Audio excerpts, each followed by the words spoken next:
now. Hello. How are you doing, Annabelle? Wonderful, living in paradise. This is Jambiani, Zanzibar. Okay, now you can see the ocean in the background. It's the Indian Ocean. Let's see if I can get the earphones in. Can you hold the phone for a second? Yes.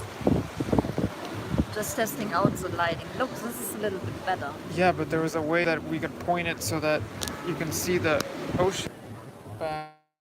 You can't see the ocean because of the lighting. Oh, there's a way you can point it so you can see the ocean. Well, there it went. This.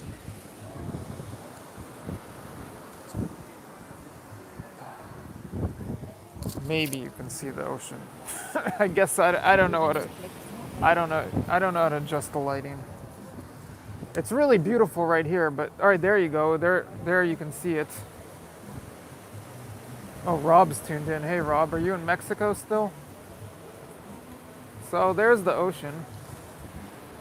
But some light difficulties. There we go. How can you hear us okay? I know there's a lot of wind here.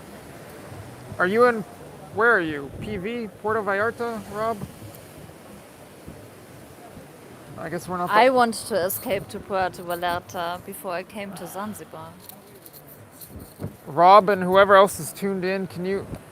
All right, yeah, you can hear us. Okay. Nice. Last time we were out here in Jambiani without earphones, I know there was a lot of background noise coming from the wind on the beach, and it's that time of day again.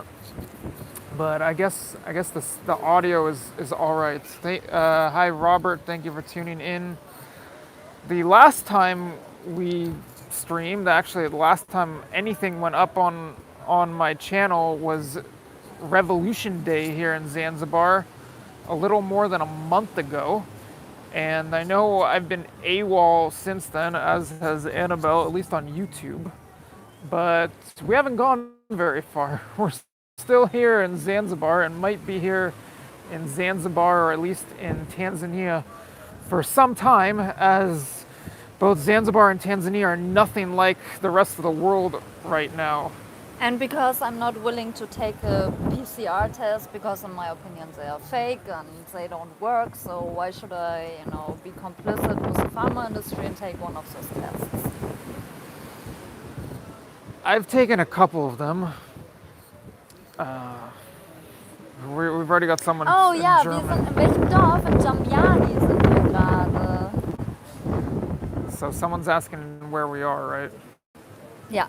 Here's another look at the beauty here in Zanzibar. This is Jambiani. You got to look at the beach with some kite surfing in the background.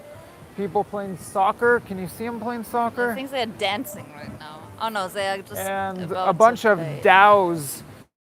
The dhows are the traditional sailboats. You see them? There we go. Traditional sailboats, but they're anchored without sails here. You can see them all over the island. These dhows, little wooden sailboats. Rob's saying that PV is pretty sweet too. You won't handle the lighting, Annabelle? I don't know how to hold this. No, okay. great. All right, so I think we're just going to do a short impromptu stream in which we talk a little bit about what we've been up to here, what we're seeing and hearing here in Zanzibar, and maybe touch on a little news elsewhere in the world, but we're going to wing it. What would you like to discuss? So first, Der Spiegel, it's a German mainstream newspaper, posted a video about Zanzibar. It was a very rude video, a la, they are having, how's this called, parties under the full moon parties. Nobody is social distancing, nobody, is worried about COVID, and they're just partying. Yeah, it's like this. I mean, it's not that the people are only partying, but people are out without maybe you need to talk masks, and COVID doesn't exist here in Tanzania, and people are proud on that, and yeah. For those of you who haven't seen our previous streams from here. The Tanzanian government has taken a much different approach to COVID than almost every other government around the world. And recently, the president and the Tanzanian government have been taking some flack from the international media over that. But John Magufuli, the president of Tanzania, is not backing down. There's been criticism as of late for, well, just general handling of COVID. Magufuli's approach has been to going back to last spring, amid a brief little lockdown here, to basically encourage people to pray to their God for COVID to go away. And then shortly later, Magufuli and the Tanzanian government announced that was a success, that COVID is gone or had disappeared from Tanzania, and that the Tanzanian government stopped reporting cases and deaths. They reported 20-something deaths total, but then they haven't reported any cases or deaths since last spring. There's some people claiming, and there's been some coverage of it in international media, some people claiming that there is COVID here. I believe the vice president of Zanzibar actually tested positive recently, but nonetheless, the country is open, and lots of tourists, especially from Europe, here. And it's, in my opinion, a bit of a contrast from what Zanzibar is like in the past. Zanzibar has been drawing many tourists for years. When I was here a couple years ago, a lot of people were coming for a week and enjoying their vacation and heading back. Now we've got a lot more people who are staying here for 2 a lot of families coming here, a lot of people and families trying to escape COVID and or COVID restrictions, although I would argue it's more a case of escaping COVID restrictions than escaping COVID. Although I've heard from some people that they are very unhappy with how much COVID there is in their country, and they'd rather be here. Yeah, no wonder. I would also, I did escape the United States. I wouldn't go back to Germany right now because it seems like a war zone there. Everybody is believing in this mild flu, and it's just not a normal life what you can live anymore. You can't go to a haircutter, you can't go to a restaurant, you can't go to a theater, kids are not going to school, kids are not allowed to play with the neighbors' kids anymore. I don't know in what world we are living right now, but I don't want to be part of this madness. And anyway, I think that COVID is not a threat for humanity. So what's going on? I'm not here to share a medical take or scientific opinion or whatnot. I'm no scientist. I'm no doctor. I don't know how bad things are. However, I do know that a lot of people, myself included, aren't too crazy about living a life where there are so many restrictions imposed upon you, and that's one thing that you don't have to deal with here, both in Zanzibar and in Tanzania. There's a festival happening in Stone Town right now, which is essentially the capital of Zanzibar. Zanzibar is not a country, it's a semi-autonomous region of Tanzania. If you're not aware, it's an archipelago with one main island in Unguja, which we're on right now. We're on the east coast of Unguja. So Zanzibar is an archipelago off the east coast of Africa. And we were talking a little bit, or at least we tried during the last broadcast, to talk about some history. That was during the Revolution Day broadcast. Unfortunately, the internet connection was much worse there, and that broadcast did not go so well, at least from a technical standpoint. So what we were witnessing back then or back on January 12th, was this very large party. You might have seen on my channel that I uploaded footage from a New Year's Eve party or New Year's party elsewhere here in Zanzibar. It was up in the north of Zanzibar in a place called Kenwa that's known for full moon parties, like Annabelle alluded to. So there was a large New Year's celebration, no masks, no social distancing, and there was someone in the video talking about that. Actually, the MC was talking about that. But then we went on January 12th, or the night of January 11th and early in the morning of January 12th, to an even larger celebration, something that happens yearly to mark Revolution Day in Zanzibar. Long story short, in 1964? I'm drawing a blank. Is it 63, 64? Anyway, I'll pull that up. Anyway, it was packed and nobody was sick, nobody was coughing, nobody is dying.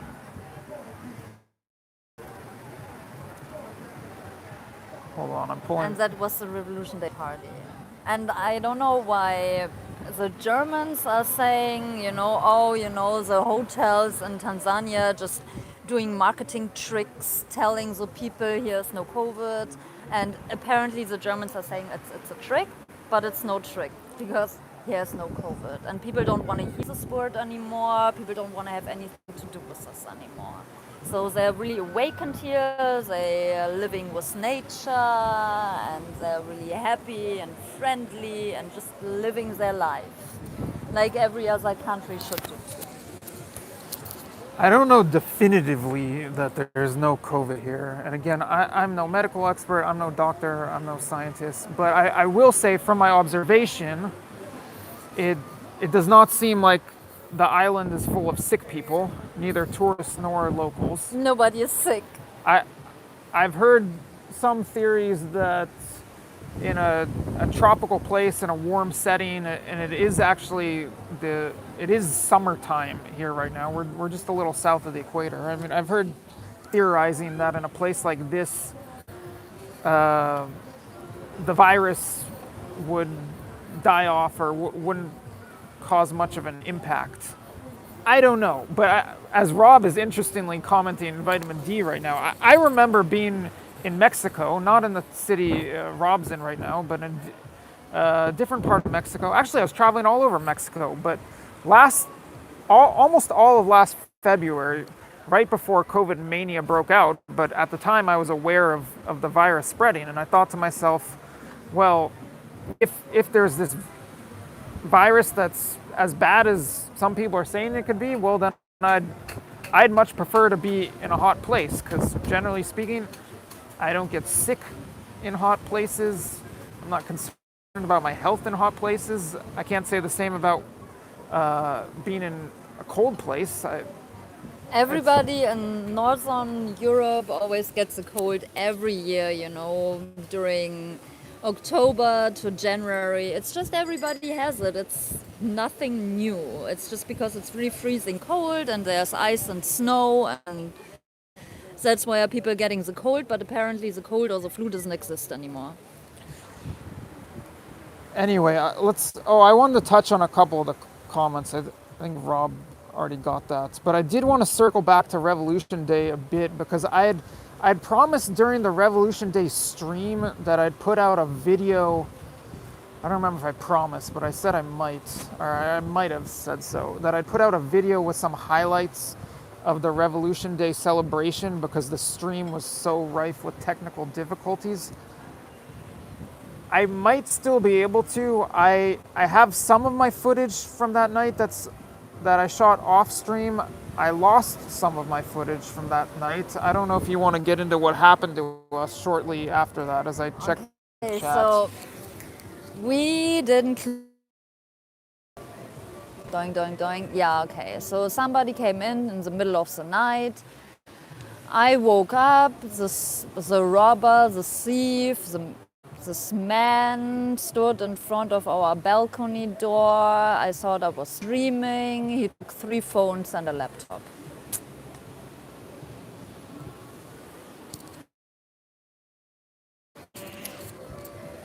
Yeah, that was quite a blow to us, and that's actually it's affected, I'd say, the flow of our daily lives for a lot of the past month, because there's been a lot of things we've had to orient because of the missing laptop and 3 phones, but we're managing.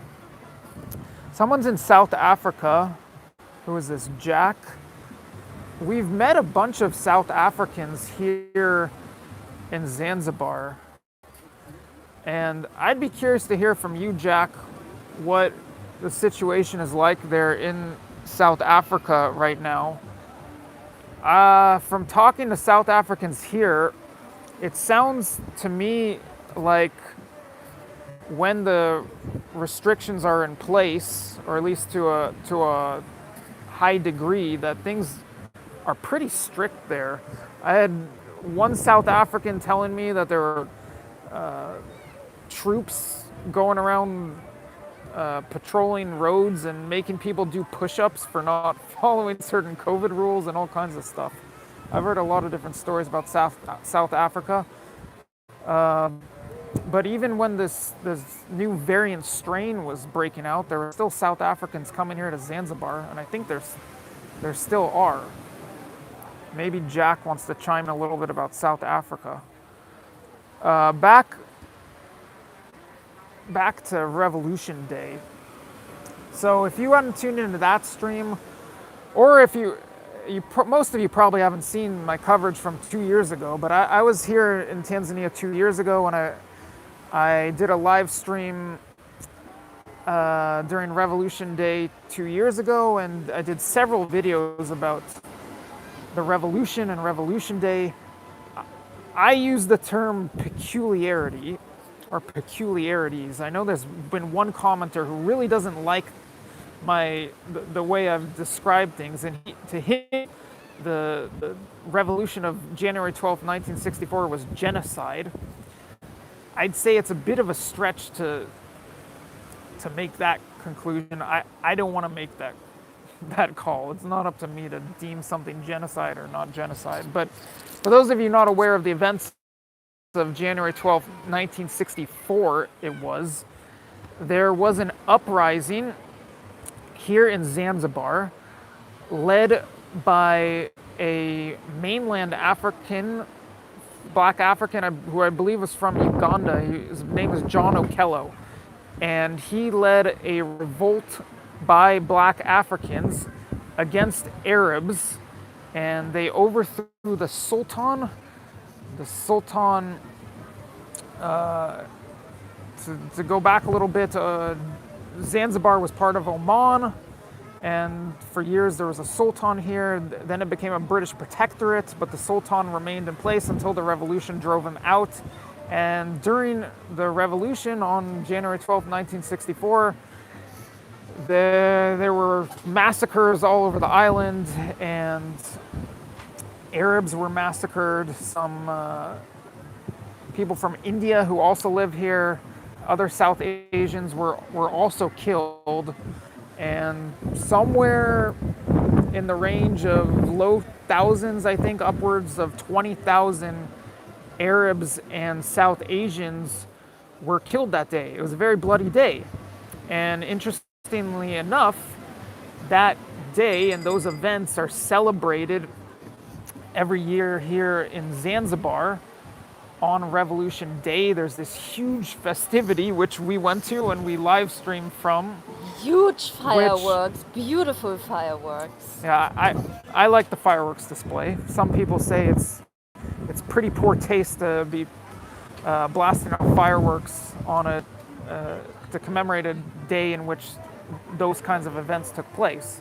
But nonetheless, I say that that's one peculiarity about the day, or about the celebration, that it is the celebration of a day with some pretty gory events and massacres taking place on the island. But to many, or I would probably say the majority of Zanzibaris, it's a day of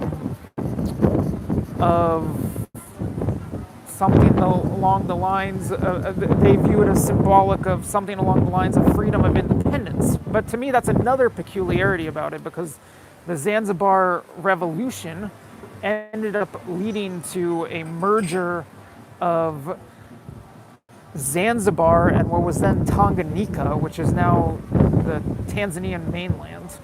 So just a few months later, Zanzibar merged with Tanganyika to form the country of Tanzania that has existed ever since then.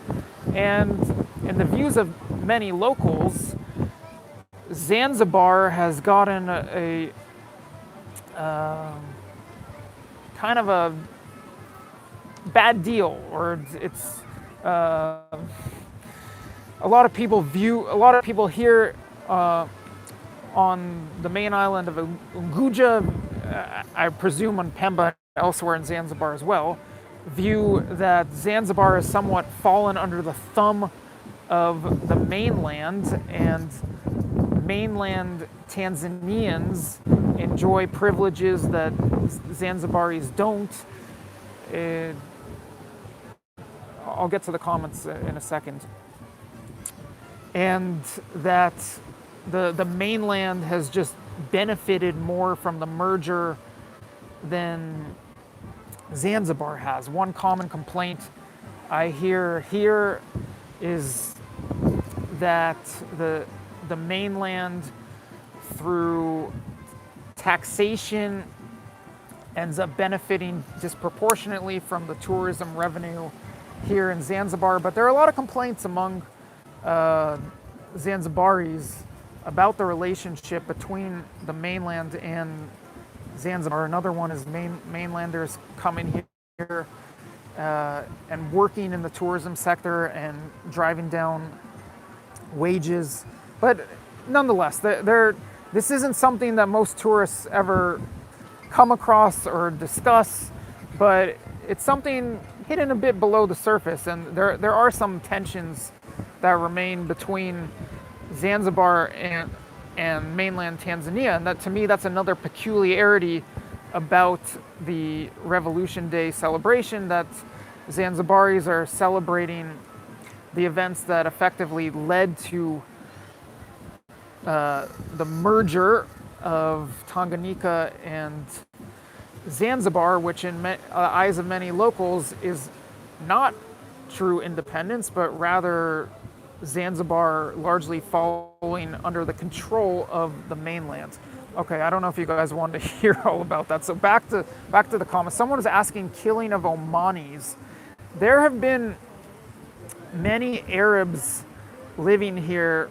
There still are. Not all Arabs have been wiped away from the island, but there have been Arabs living here for a long time. So the Portuguese came in and colonized Zanzibar, and then after that, the Arab came in and took over, and the country was under Omani rule for a long time, and there are many Arabs living here, and the events of January 12th, 1964 were a very tough pill to swallow for Arabs who were driven out or who remain to this day.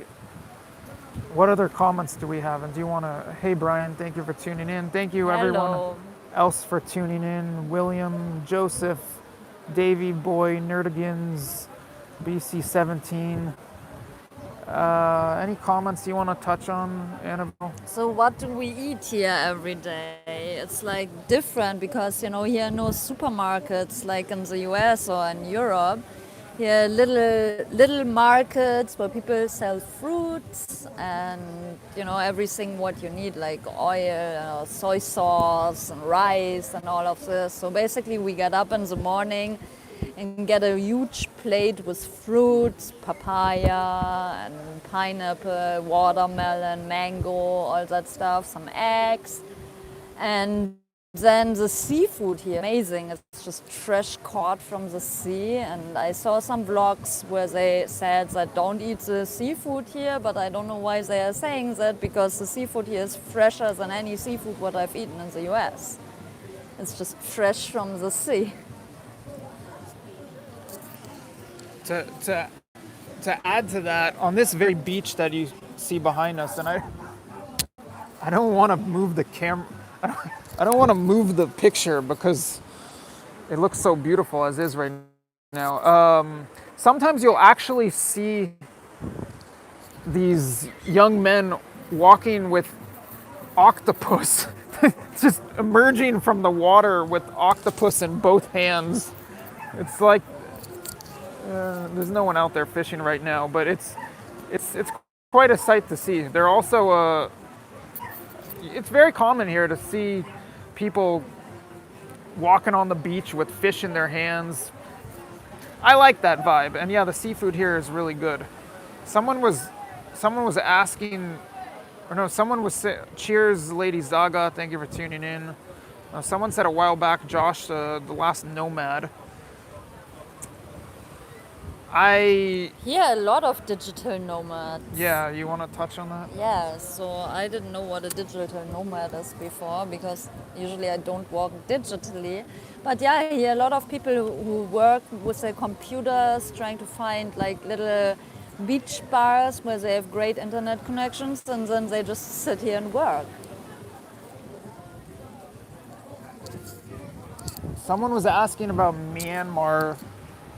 I'm aware of the coup in Myanmar, but I haven't been following it so closely. I haven't been following geopolitics to quite the extent that I would like to. I am keeping an eye on various events in various places in the world, but I haven't been following the Myanmar situation so closely. What are some of the other comments? Sultan of Oman had a great deal to do with the old slave trade. Oh, what are our costs per day? Okay, you handle that first, then I'll get to the slave trade. Okay, so Zanzibar is it's mostly with a private beach. There are a lot of guards around you, but you can also find accommodations for like $20 to $50, which are just one block from the beach. So you walk 2 minutes to the beach and it's in the village. And yeah, I don't know, I would say like for a basket of fruits and vegetables, you pay 10,000 shillings, what's about $4, and it's all organic. They don't have genetically modified food here, and all the fruits and vegetables are from the island, and the milk is from the island, and yeah.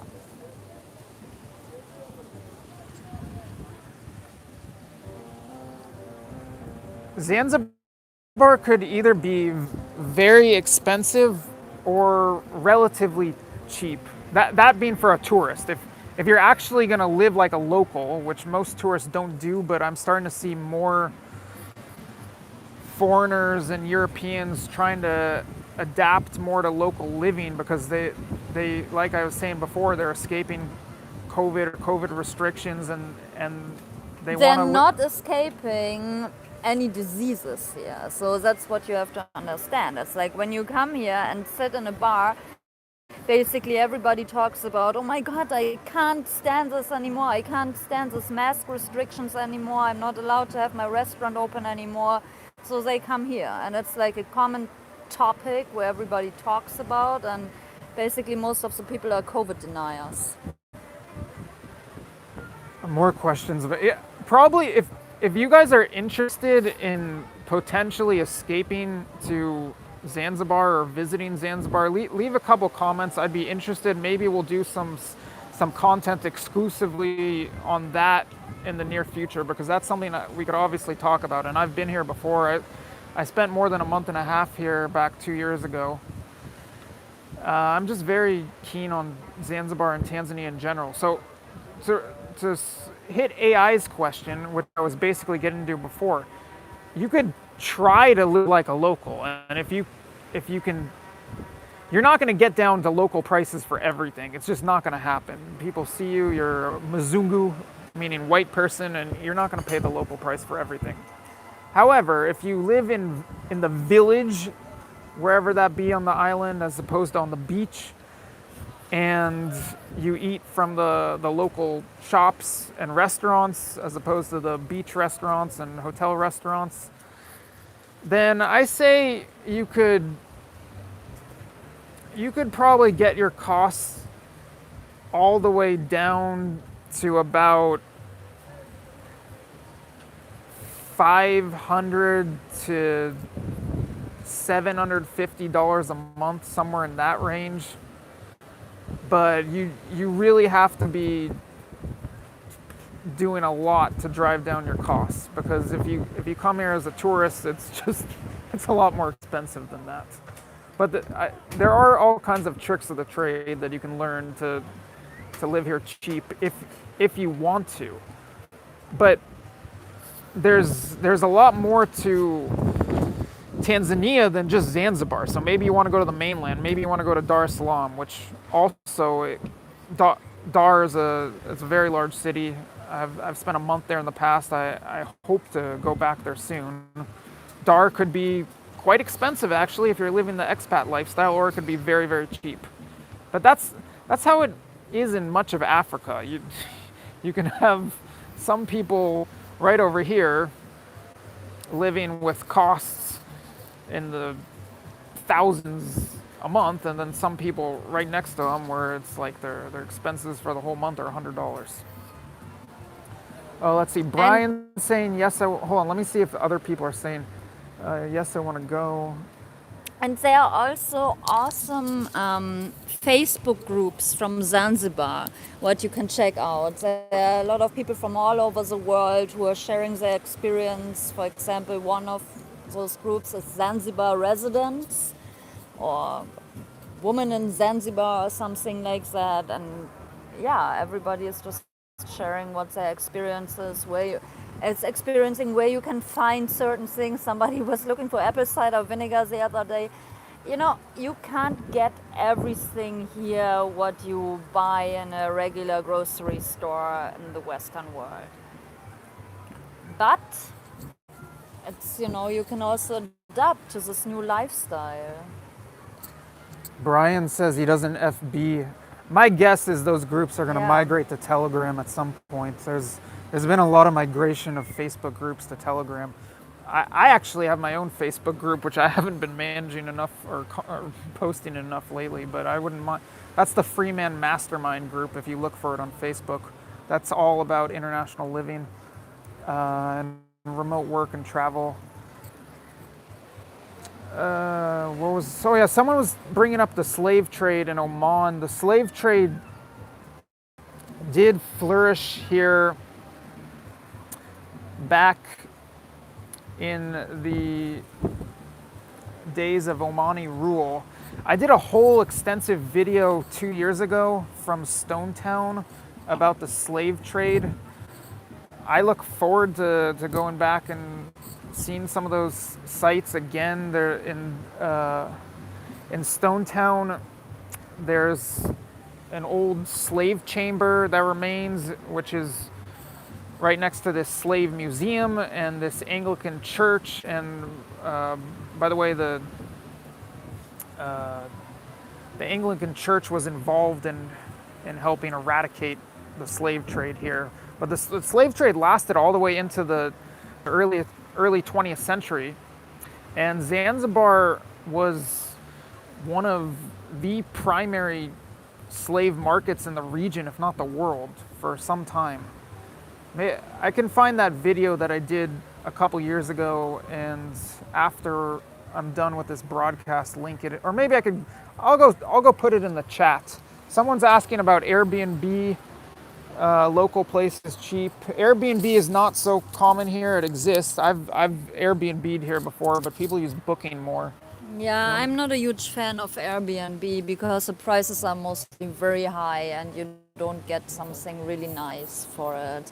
And sometimes what also can happen to you is, you rent a place on booking.com and then you show up and there's no availability anymore, or it just doesn't exist. So, this happens sometimes. It's difficult, but when you found a place what you really like, it's just amazing because you live basically close to paradise, and it's just beautiful to wake up and have a beach walk in the morning. I found that slave trade video. I just put it in the chat. It's probably not my best produced video. Maybe I'll make a remake of it at some point, but it gets into the East African slave trade and some of the major characters and their ties to Zanzibar. So that might interest you if you're asking about the slave trade that took place here. And you still haven't seen Stone Town, so not only have you not seen the chamber, though there I am inside the old slave chamber in Stone Town. I'm pointing at myself in the video right now. I've got it I'm pulled just up on addicted to the beach here and to the lifestyle, and it's just so peaceful and nice, and you just start living here without being so stressed all the time that you have to rush to your job in the morning, come back, sun is down, go to bed, eat and sleep, and next day you're doing the same again. It's just different here. It feels different. It feels more positive.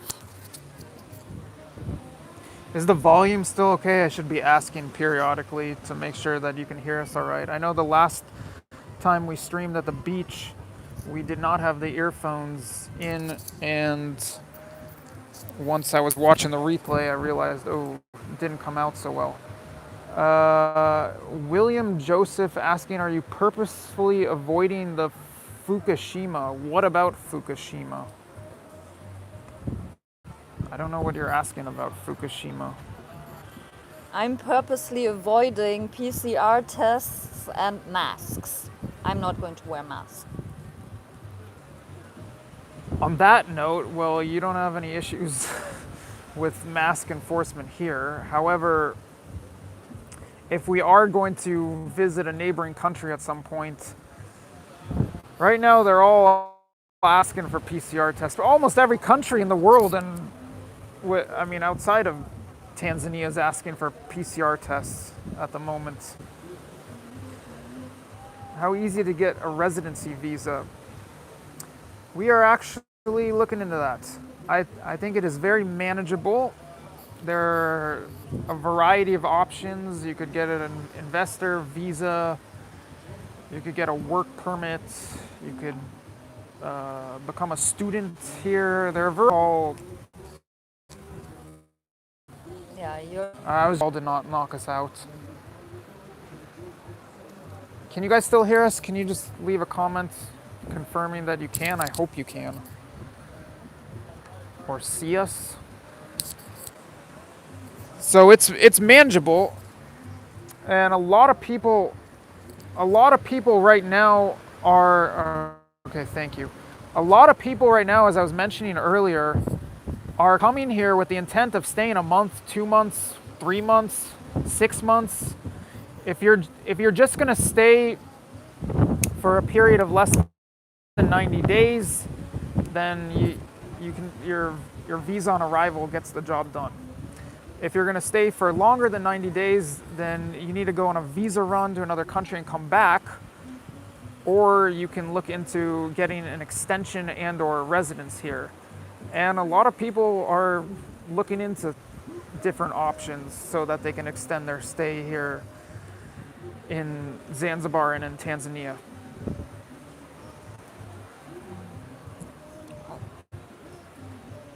Yeah, it's interesting what's going to happen here in the next days, months, because one of our friends, he goes to college here, and the director of the school, it's not a government school, it's how's this called, NGO. She wants to force the students to wear masks from the next day on. And the students just said, no, we are not going to wear masks. We haven't worn masks like for 1 year, so why should we start doing it now? Then the director want to punish them for them, but what should they do, If the students say, no, I'm not going to follow with your rules, I don't let you dictate my life, then you can sit here alone and nobody is going to go to your NGO school. It's a tourism college. I don't really know how all it's operated and who runs it, but it sounds really suspicious what they are trying to teach there. the way what I heard from locals who go to the school. They just want to push their Western white ideas on the Muslim locals and their cultures and beliefs, and they're just not up for that. There's definitely an effort by some people or institutions out there, and you can see it by reading recent news coverage of Tanzania. But there's definitely an effort to push back against Magufuli and the Tanzanian government, and to try to get them to fall more in line with the rest of the world on COVID, and to adopt restrictions. And a big fighting point might be vaccines. So Magufuli gave this defiant speech somewhere in western Tanzania a couple weeks ago, where he was basically saying that if the white man really had a vaccine that works for everything, then why is there still HIV, and I forget what other viruses he brought up. But Magufuli has come out not only against the COVID restrictions and what a lot of people here would call paranoia, but he's come out against vaccines as well. So he's taken a pretty bold stance, and there's probably going to be more pushback from the international community and possibly from some opposition figures. I think here, the Catholic here in, Church was here to tell the people that they have COVID. Actually, yeah, the Catholic Church put something, Catholic Church in Tanzania, which I believe Magufuli is part of. I think he's Catholic. Yeah, they put something out a couple weeks ago or so, saying that there's COVID here in Tanzania. Haven't seen it, haven't heard anybody telling me that they are unbelievable sick, that they are dying, but I'm telling you the same thing over and over again. I went to a hospital here in Zanzibar, and Not because he was sick. no, I wasn't sick. That's not why I went to the hospital. I've been healthy throughout my time here. But yeah, I went there with someone to visit a person in the hospital, and no one who I saw in the hospital was wearing masks. Neither the patients nor the hospital staff. And the children are allowed to school here too. I'd say it didn't look chaotic there. It didn't look like they were overflowing with patients. It seemed like the spirits were relatively high, actually, but that was just my observation from a very brief visit to a local hospital. What were you saying about the children? Oh yeah, the children, they are still going to school here, so schools are open, Well, you mean in person? They're going to school in person. Yes, they're not going to Zoom school or computer school or some crazy bullshit like that. I mean, who's so crazy who would raise their child with a computer, It's like, no, the children actually meet each other, play with each other, have breaks where they can go out and play. And I mean, it's just a beautiful scenario. It's like right at the beach. And yeah, the children seem to like it. I have, however, come across someone from a country in Europe who's doing Zoom school here in Zanzibar, which is challenging because the internet's not the greatest. Okay, I don't know what these continued comments are about Fukushima. Yeah, that happened a decade ago. I don't know what, but you're saying the Pacific Ocean is in big trouble. I don't know. I'm no scientist. Can't tell you a whole lot. Oh, the water here in Zanzibar is just absolutely beautiful. I mean, it's just turquoise. You can see the bottom of the ocean when you walk, and it's nice and warm. It's not as cold and wavy like in Los Angeles. And people are doing kite surfing here. I think I have to try that too. Yes. It looks difficult, but maybe you can become a pro kite surfer. The breeze from the ocean feels like a natural air condition. What is there a news blackout on? William's saying there's a news blackout.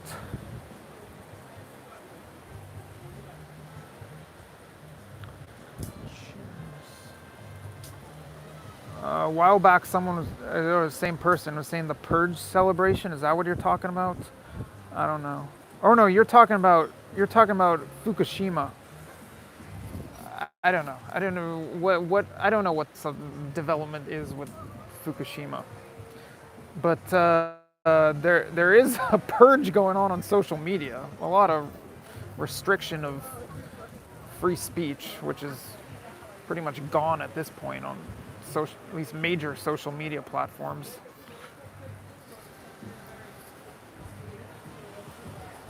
I'm taking a look at other comments in the chat.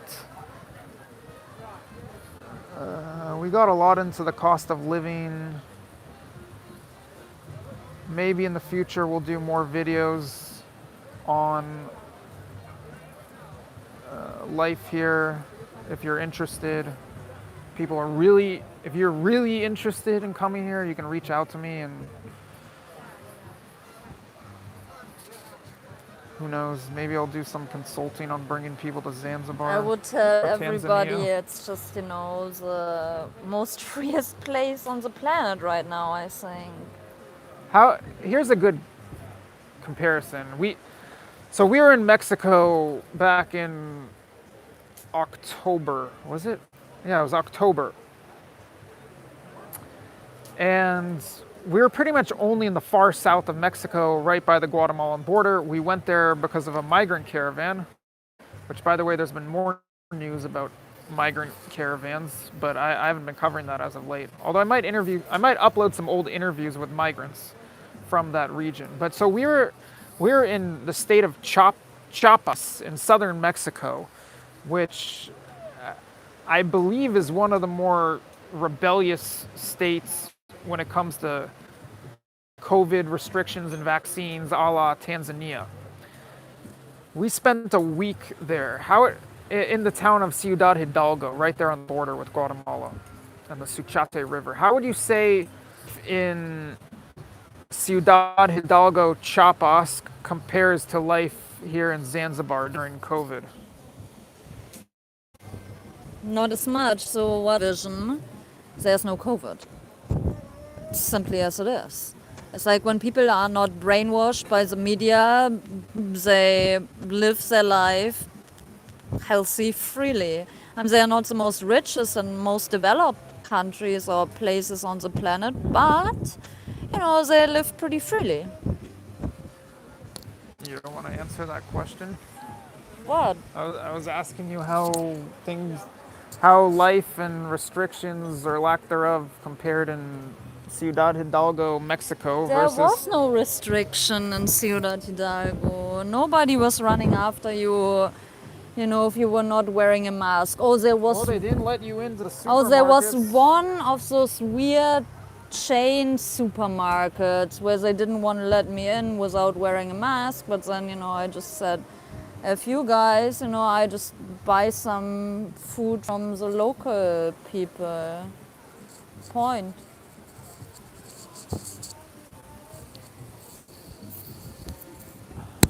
I think right now, Mexico and Tanzania are the preeminent COVID escape destinations, or lockdown escape destinations.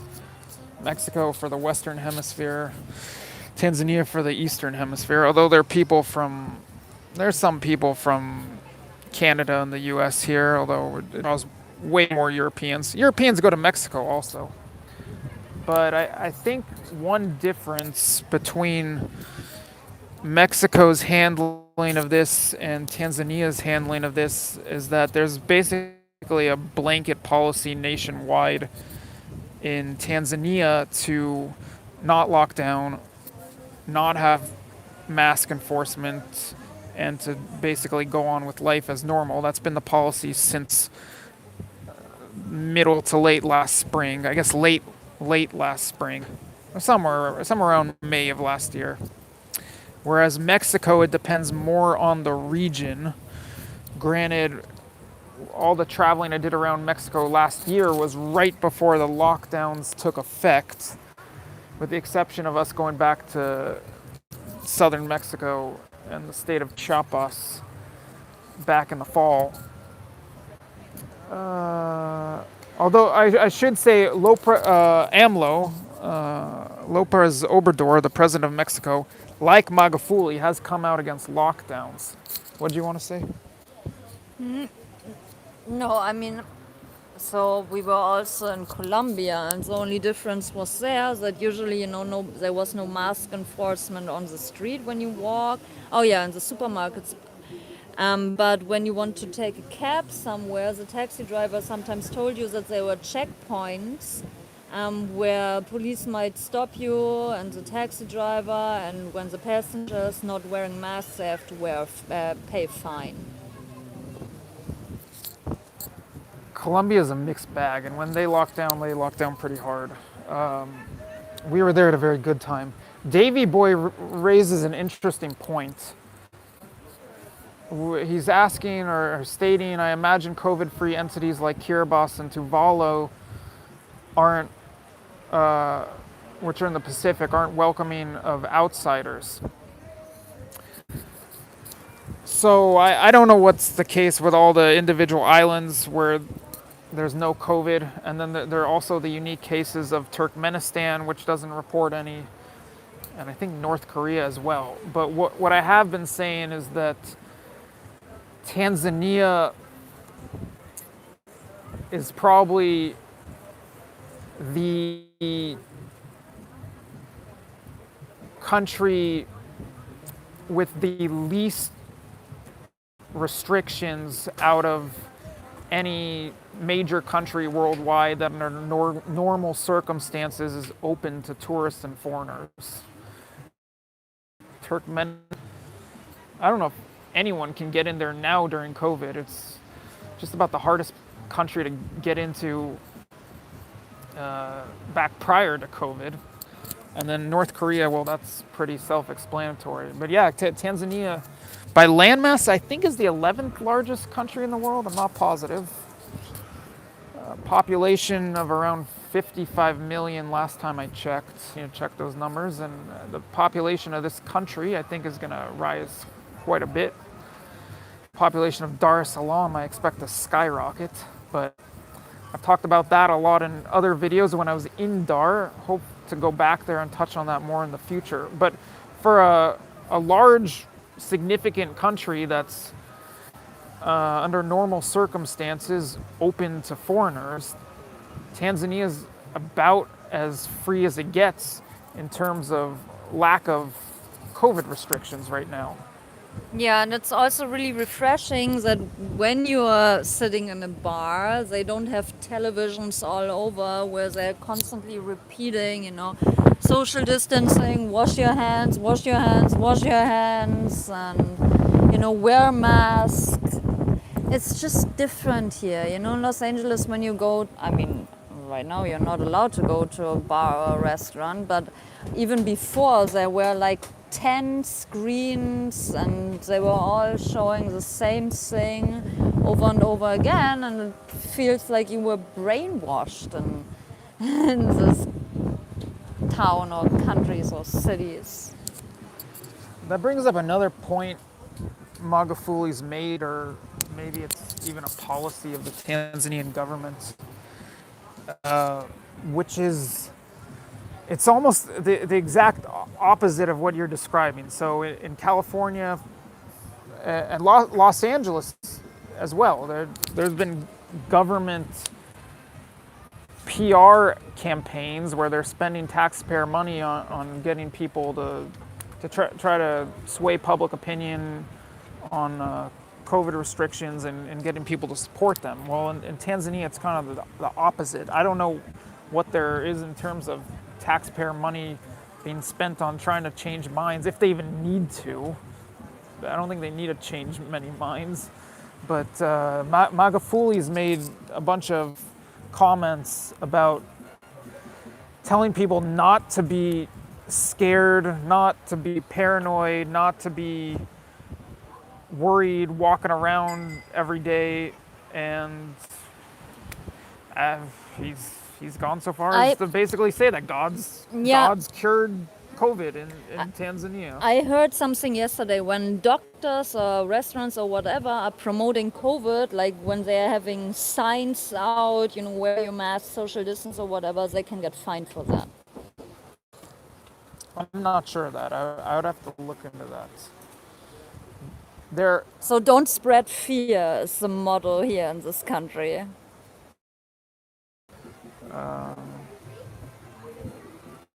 but yeah, that point about Cure Boston Tuvalu, that's something I'd be curious to look into. About are some of these COVID-free particularly islands, actually letting people in? And I think a lot of them are not. But I'm not sure about that.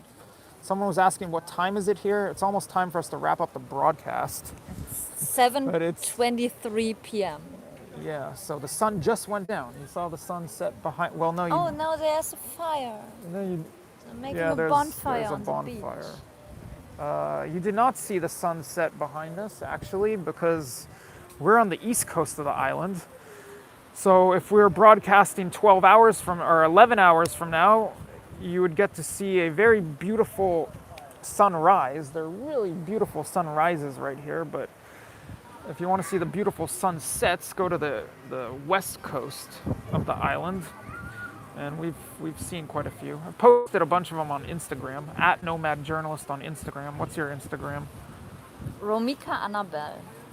Romika.Annabelle. ROMIKA.ANNABELL. Just like your YouTube channel, which we can Yes. stick them both in the. Oh yeah, my YouTube channel is also Romika Annabelle. We can stick them both in the description of the video once we wrap up. Comment about malaria. Oh, I think that's enough. I think also when I'm pretty sure that when Magufuli was talking about vaccines and basically disputing the effectiveness of them, I think he was also bringing up that they haven't cured malaria, I think. So Roz JD is saying, I hear malaria cures COVID, but not the medicine thing. A society that contends with malaria doesn't contend with COVID, essentially. Nothing to do with hydroxychloroquine. I don't know. But I have seen people previously on the mainland battling malaria. And yeah, that looked pretty intense. Last time I was in Tanzania, I came across multiple people who. Oh yeah, I don't want to get malaria. But that's on the mainland. That's not on. Here that's in not Zanzibar, in Zanzibar. the people don't have malaria. Or mosquitoes. I don't know. I think it's largely viewed that there is no malaria on Zanzibar, or anymore in Zanzibar. People smoke weed here. Yes, that's right.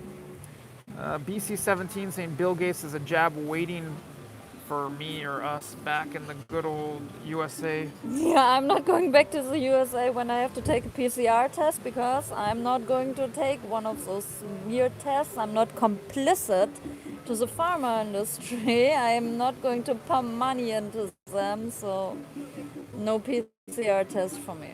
Roz, you made me smile with that question. There are quite a few Rasta types here. The local culture is definitely not very Rasta, but there are definitely some Rasta types who make their way to Zanzibar, including at the establishment we're at right now. I don't know if that answers your question about sativa, but make of it what you wish. I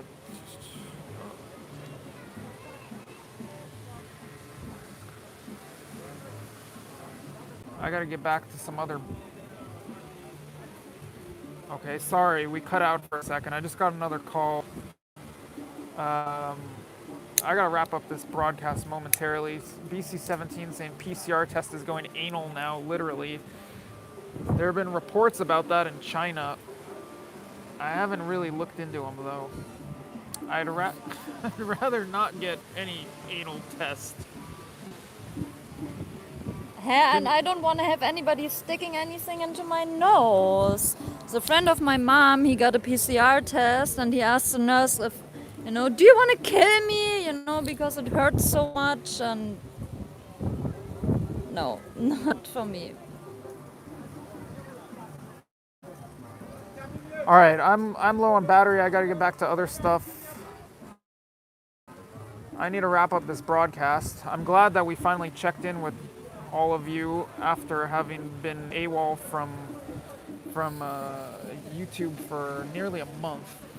I do want to upload some old footage, including migrant interviews, including some protest stuff I never got out, and I don't remember. Maybe there's more stuff from Armenia, but yeah, there's a lot of old, of which made it to YouTube, but some of it didn't, and I'm really lagging on getting some of the old stuff uploaded. So I tend to do some of that. Maybe, a journalist was attacked with a hammer in the Chaz Chop last night. Is that so? We can look into that. But yeah, there is some more Black Lives Matter stuff from last year that I would back. Okay, go for it. Live your life freely, don't fall. So just try not to freak out that you're going to die, fear of dying. Forget about that. We are going to die. To